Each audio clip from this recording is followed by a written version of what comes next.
The Homeless Alliance opened the city's first permanent winter shelter last year, and between November and March, they served over 3,500 people.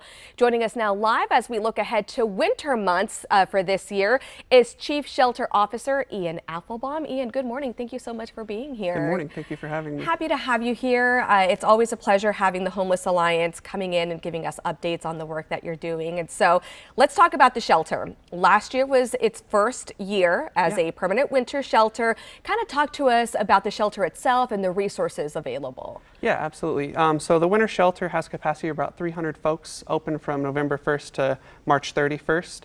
We'll be able to provide them with a bed, meal, water, blankets, winter weather gear while they're there with us. And then in the mornings, they're able to walk over to our day shelter, which is just a couple blocks away, to be able to make sure they're getting breakfast and meet with advocates and work on any things that we're able to help them with, and get them connected with some of our housing resources and those sorts of things. Okay, so I said that last year you served more than 3,500 people. So talk about the impact of having a permanent winter shelter. Yeah, absolutely. In years past, all of the shelter providers throughout Oklahoma City have partnered together and increase their capacity to be able to fill some of that need. But what we realized is that there are still a lot of people that we aren't able to meet the need for without having a permanent, big enough space for all the folks that are experiencing homelessness within our city.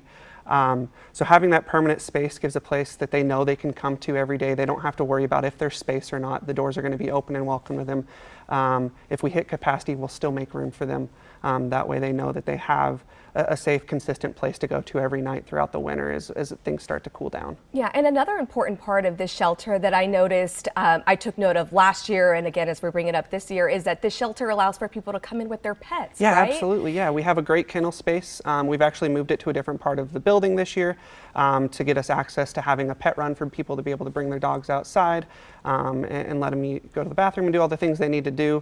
We'll provide food, different pet supplies, collars, leashes, all that kind of stuff for folks so that they have them for their pets and so their pets can stay inside. They don't have to worry about that. A big barrier for a lot of folks is being able to take their pet in with them, since it's oftentimes the one thing that they really gives them a lot of love throughout the day, and not being able to bring them inside with them can be a really tough decision, and this knocks that out for them. They can just know that they're going to get to come in and their pet is going to get taken care of as well as they are. Yeah, I love that. So what are you guys expecting for this year? How are you preparing for opening up here in November? Yeah, we made a lot of changes to the building to make things work a little bit better for our clients as well as our staff. We've made a external entrance to the kennels so that folks with pets can go ahead and come right inside their door with their pet, get them in the kennel without having to walk through the rest of the building to get there.